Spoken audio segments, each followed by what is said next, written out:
अस्सलामु अलैकुम दोस्तों, पेशे खिदमत है आज की हॉरर स्टोरी।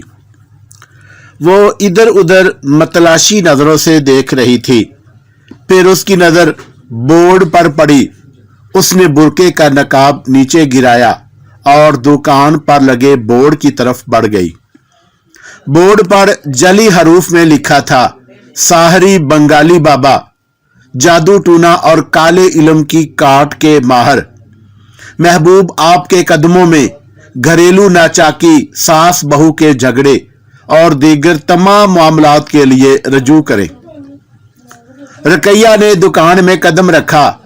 सबज मोए पुराने से पर्दे के पीछे एक काउंटर बना हुआ था, जहां एक बड़ा सा डब्बा पड़ा था। एक तरफ पानी का कूलर और उस पे मैला सा गिलास पड़ा था। काउंटर के पीछे काला भजंग मोटा सा आदमी सर पे टोपी जमाए बैठा था। वो हर आने वाले को टोकन देता और 500 का हदिया वसूल करके डब्बे में डाल देता। रकैया ने भी दुपट्टे के पल्लू से मुड़ा तुड़ा 500 का नोट निकाला और डब्बे में डाल दिया। मोटे आदमी ने उसको 5 नंबर का टोकन दिया और आगे जाने का इशारा किया। वो आगे बढ़ गई। राहदारी नुमा लंबी सी दुकान के बार स्टेशन बनाए गए थे। रकैया पर्दा हटाकर अगले हिस्से में दाखिल हुई, जहां प्लास्टिक की कुर्सियां लाइन में लगी हुई थी। वहां 2 औरतें और एक मर्द बैठे अपनी बारी का इंतजार कर रहे थे। औरतों ने नजर उठा के उसे देखा और फिर अपनी बातों में मशगूल हो गईं। मर्द की तवज्जो अपने मोबाइल पे थी। रकैया एक कुर्सी पे बैठ गई और इधर उधर देखने लगी। इतने में कैबिन का दरवाजा खुला और एक मर्द बाहर आया और फिर दोनों औरतें अंदर चली गईं। वो 15 मिनट के बाद वापस आई। फिर मर्द की बारी थी। रकैया से जीनी से बेचैनी से पहलू बदल रही थी। घर से तो वो जल्दी से निकली थी, मगर फिर भी उसे देर हो गई थी। मर्द बाहर आया तो वो जल्दी से खड़ी हो गई। उसका दिल धक धक कर रहा था। वो खुद को संभालते हुए अंदर आई। नीम तारीख माहौल पर पुरइसरारियत छाई हुई थी। कुछ लम्हे बाद उसकी आंखें तारीकी में देखने के काबिल हुई। सामने एक तख्त पर एक मकरू सूरत बंगाल बराजमान था। सफेद दाढ़ी में उसका काला रंग बहुत अजीब लग रहा था। उसके गले में मोटे दानों की एक माला थी। हाथों में रंग बिरंगी अंगूठियां। सामने एक अंगीठी थी। अंगीठी नुमा बर्तन में आग दहक रही थी, जिसमें बंगाली बाबा वक्फे वक्फे से कुछ डाल रहा था। फिजा में लोबान और जलने की सड़ांध फैली हुई थी। दीवार पे एक सूखा हुआ आलू और कटी हनूत शुदा परिंदे लटके हुए थे। एक तरफ मर्तबान में मुर्गियों के सर, पंजे और मुख्तलिफ आलाइशें रखी थी। रकैया झिझकती हुई बाबा के कदमों में बैठ गई। बाबा ने अपनी सुर्ख नजरें ऊपर उठाई और गूंजती आवाज में बोला, बामुराद होकर जाएगी इस आस्ताने से, फिक्र ना कर, बता क्या चाहती है। रकैया ने बाबा के पांव छुए और 2 जानू होकर बैठ गई। बाबा जी, मैं बहुत दुखियारी हूं। सास और नंद ने मेरा जीना दूबर कर रखा है। शोहर मां का इतना फर्मा बरदार है कि सारी कमाई उसके हाथ पर रख देता है। बस बाबा जी, कोई ऐसा अमल बताओ कि वो मेरा होकर रहे। मेरी देवरानी भी आपके पास आई थी और अब वो अलग घर में अपने मियाँ के साथ रहती और रुपये पैसे की भी रेल पेल है। मेरी भी उन सांस नंदों से जान छुड़वाएं। रकैया के लहजे में हसद और नफरत इंतहाई दर्जे को छू रही थी। बाबा जी ने आंखें बंद कर लीं और मराकबे में चले गए।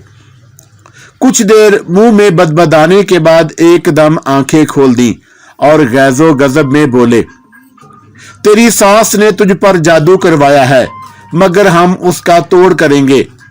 काम जरा मुश्किल है, जो हम कहें उस पे अमल करना। जी बाबा जी, आप जो कहोगे वही होगा। बाबा जी ने एक पुतला निकाला और उसमें सुइयां चुभोई और रकैया के हवाले किया। ये रात 12 बजे किसी ताजा कब्र के सरहाने दबा देना और 3 रातों को उसी कब्र के सरहाने एक वजीफा पढ़ना है। ये कर भर अगला अमल बताएंगे। अब जा, ये कहकर वो दोबारा अपने वजीफे में गुम हो गए।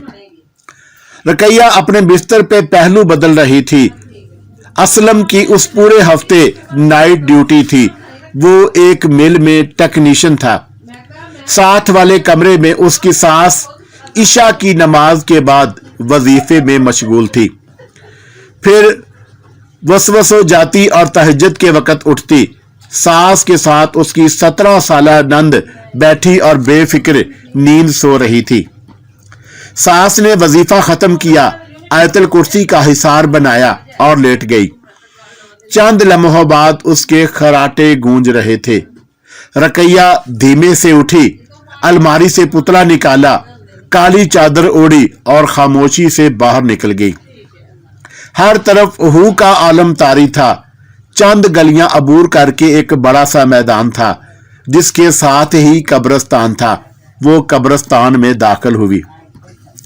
उसकी नजरें ताजा कब्र की तलाश में थी। एक छोटी सी कब्र जिसकी मिट्टी भी नम थी और उस पर ताजा गुलाब की पत्तियां मौजूद थी। वो दिल कड़ा करके कब्र के सरहाने पहुंच गई। इंसान की नफरत भी अजीब चीज है, उसे अंधा बना देती है। वो गलत और ठीक में तमीज के काबिल नहीं रहता। रकैया को भी नफरत ने बहादुर बना दिया, मगर उसकी अकल पे पर्दा डाल दिया। वो छोटे से कुदाल से कब्र का सरहाना खोद रही थी। फिर उसने उसमें से पुतला दबाया और वापस पलटी, मगर उसके कदम गोया जमीन ने जकड़ लिए। सामने कब्रिस्तान का गोरकन उसे खश्मगीन नजरों से घूर रहा था। रकैया बुरी तरह घबरा गई, गोया वो रंगे हाथों पकड़ी गई थी। उसने जल्दी से चादर से मुंह ढका और तकरीबन दौड़ती हुई वहां से भाग आई। घर पहुंचने तक वो बुरी तरह हाँप चुकी थी।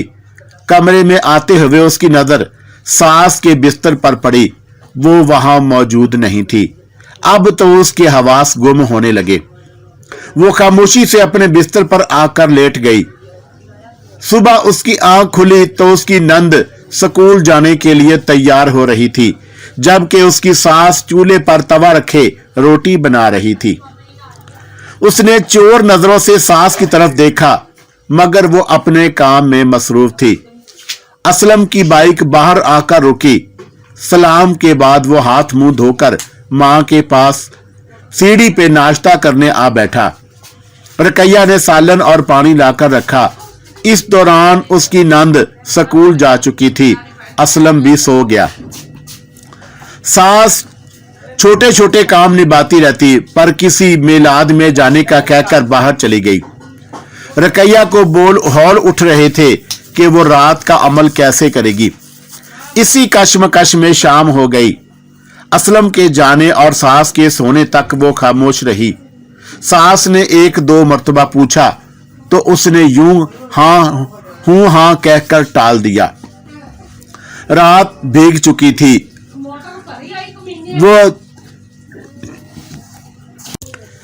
वो दबे पांव बाहर निकल आई, कब्र तक पहुंची और बंगाली बाबा का अमल करने के लिए सरहाने बैठ गई।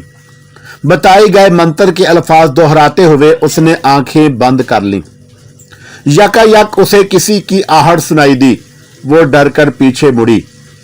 गोरकन गालबन उसकी ताक में था और उसने रकैया का बाजू पकड़कर घसीटा। रकैया ने खुद को छुड़ाने की बहुत कोशिश की, मगर मर्द की गिरफ्त के आगे उसकी एक ना चली। वो उसे घसीटता हुआ एक तरफ बने मकान में ले गया। अब रकैया को एहसास हुआ कि वो किस मुसीबत में गिरफ्तार हो गई है। गोरकन बाहर से ताला लगाकर गायब हो गया। रकैया अब अपने किए पे पछता रही थी। 1 घंटे के बाद कदमों की चाप सुनाई दी और ताले में चाबी घूमने की आवाज आई। रकैया डर के मारे सिमट कर बैठ गई। कमरे में एक चारपाई के अलावा कुछ ना था। गोरकन के साथ बाबा बंगाली को देखकर रकैया दंग रह गई। फिर उसके जहन में आया कि बाबा उसे बचा सकता। वो बाबा के कदमों से लिपट गई और फरियाद करने लगी कि उसके बताए अमल करने आई थी। बाबा के चेहरे पर शैतानी मुस्कुराहट थी। फजर की अजान की आवाज सुनते ही हाजी करामत ने मस्जिद की राह ली। गली का मोड़ मुड़ते कचरा कुंडी के पास एक मुड़ा तड़ा वजूद देखकर वो ठठक गए।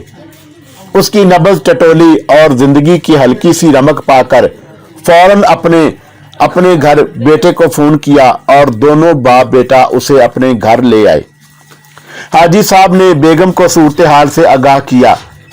रकैया को होश आ चुका था, मगर वो शॉक की हालत में थी और अपना सब कुछ गंवा बैठी थी। हाजी साहब और उनके घर वालों के हमदर्दाना रवैये ने उसे सब कुछ बताने पर मजबूर कर दिया। सारी दास्तान सुनकर हाजी साहब उसके बताए हुए पते पर उसके घर जा पहुंचे, मगर वहां मातम का आलम था। असलम काम करते हुए इलेक्ट्रिक शॉक लगने से जान बहक हो गया था और उसकी मैयत सेहन में पड़ी थी। सास और सादिया का रो रो कर बुरा हाल था।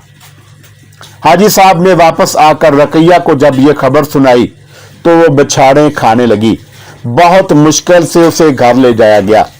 उसका दिमाग उलट गया था और वो खुद को मौर्दे इल्जाम देती रही, जिसको हासिल करने के लिए उसने खुदा को फरामोश करके बाबा का सहारा लिया। वो ही उससे जुदा हो गया। रकैया नींद पागल हो गई। सारा दिन गलियों में कभी असलम को तलाश करती है तो कभी छुरी लेकर बाबा की तलाश में निकल जाती है, मगर बाबा ने शायद किसी और शहर में डेरा बसा लिया, जहां कई ज़ईफुल एतकाद औरतें उसका शिकार हो रही होंगी। रकैया के 2 माह कबल वफात हो गई और उसकी सास ने अपने आंसू पूंजे और अपने घर की जानब थके कदमों से रवाना हो गई। अल्लाह हाफिज मेरे दोस्तों, अल्लाह हाफिज।